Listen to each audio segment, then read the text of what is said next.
Hello everyone, Dr. Mark here with you again. After being around dogs for more than 60 years and working with dogs in many parts of the world, the one thing I have noticed is that income and ability to spend on your pet are not related to his or her happiness. I have seen happy dogs owned by the homeless and miserable dogs owned by those with mansions. Dogs can be happy, or relatively miserable, almost anywhere. Your dog's wealth has nothing to do with money.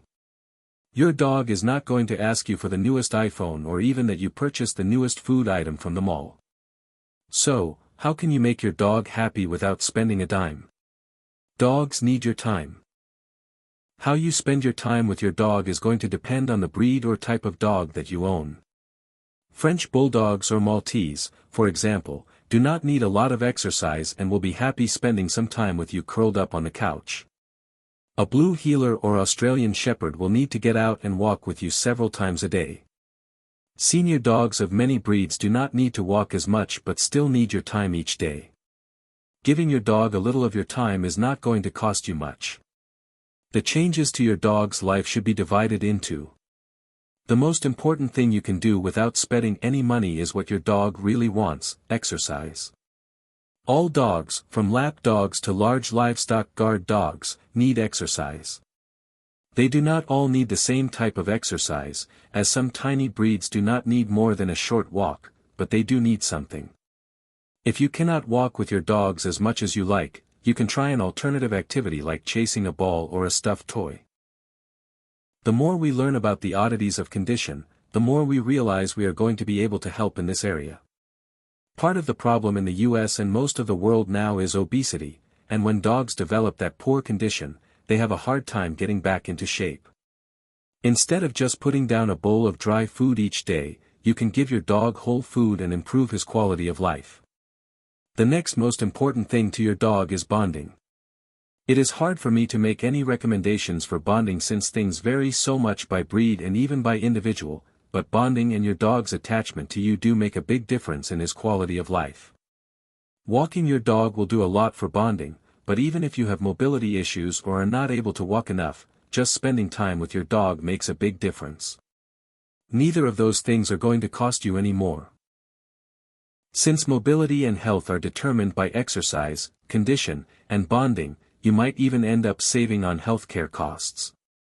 Many of the research projects that I read about quality of life often reach one conclusion: mobility is the main determinant of your dog's physical and mental health, and exercise will help your dog live longer. Just taking your dog out for a walk can make a big difference to his life. The first advantage we see is to your dog's mental health. Your dog is not going to worry about where his next meal is from or whether he is going to be able to pay the rent or mortgage, but staying locked up all day in the house can lead to depression. The best thing you can do for your dog's mental health is to take your pet for a smell walk. Your dog does not want to go jogging or even go for a brisk walk every time he goes out. He or she wants to be able to walk slowly sometimes and smell their environment. Your dog is also not going to forget that you are the one allowing him to go out for a smell walk. Your pet will not be able to tell you thank you, but they will appreciate it. The second advantage of exercise is, of course, physical. By spending your time walking your dog, you will have a leaner pet with well-conditioned muscle tissue, improved circulation, and a decreased incidence of joint diseases.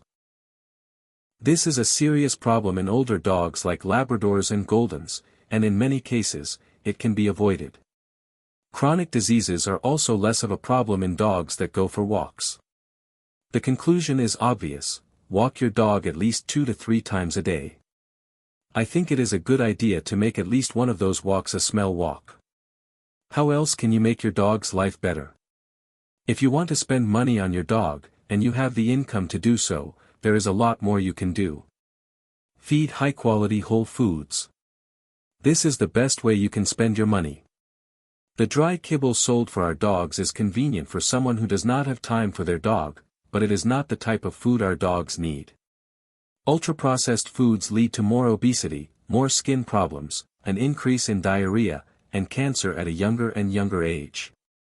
If you have the time to care for your dog and can spend a little, please consider giving a better quality food. Keep your dog groomed. This can vary a lot depending on the breed, but no one who wants their dogs to have a better life will ignore this subject.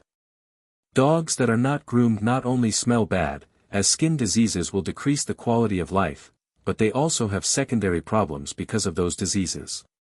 Brush the teeth. Most dogs have periodontal disease by the time they are 3 years old. If you prefer to see this as a method to keep your dogs less doggy, that is certainly part of it, but the main problem I see as dental disease becomes more severe is that the dog develops secondary infections in the heart, liver, and kidneys. Many dogs die each year from causes secondary to periodontal disease. Thanks for watching.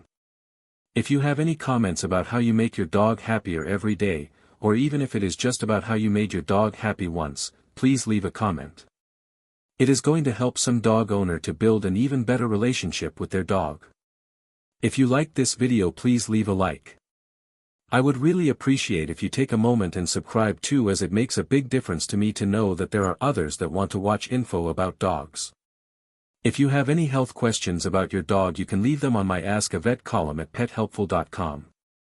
There is no charge for leaving a question, but I do ask you to be as complete as possible and send me your dog's age, breed, plus any other tests that have been done or any other info that might help. Please enclose a picture too, as it can really help me provide a better answer.